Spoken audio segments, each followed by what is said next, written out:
Bonjour. Retenu dans une prison romaine, Paul a le courage de s'écrier « Béni soit le Dieu et Père de notre Seigneur Jésus-Christ, il nous a choisis dans le Christ dès avant la fondation du monde. » L'apôtre, au fond de son obscur cachot, ne cède pas au désespoir. Il contemple Dieu le Père, qui, de toute éternité, nous a choisis. Il vit en présence de ce Dieu qui nous veut en communion avec lui dès avant le commencement du monde. Cette volonté de Dieu précède tout péché de notre part. Le choix de Dieu est libre. Il crée par amour tous les êtres humains et pas seulement quelques-uns. Il n'y a de la part de Dieu ni discrimination, ni prédestination entendue au sens théologique du terme. Dieu nous choisit, c'est-à-dire il aime chacun d'un amour de préférence. Mais il ne fait pas de sélection. Si tel était le cas, Dieu ne serait pas un Dieu d'amour.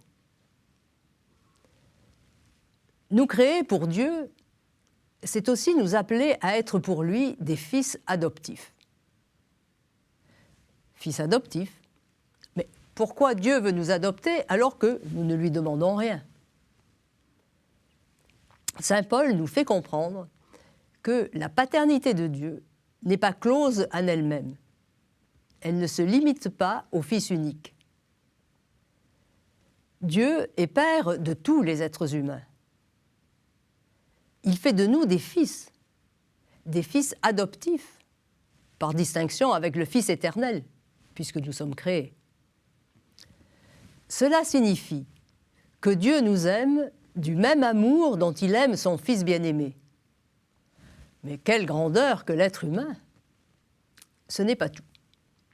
Nous ne pouvons pas nous complaire passivement dans cette vocation.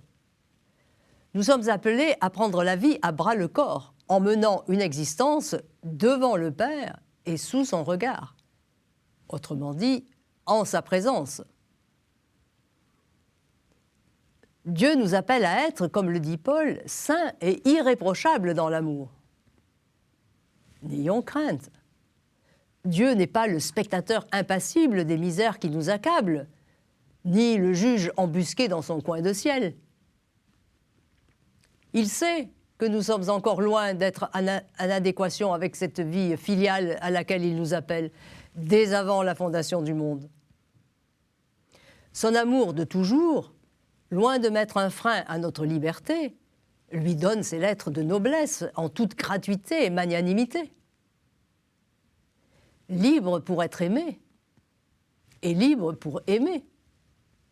C'est ainsi que Dieu nous veut.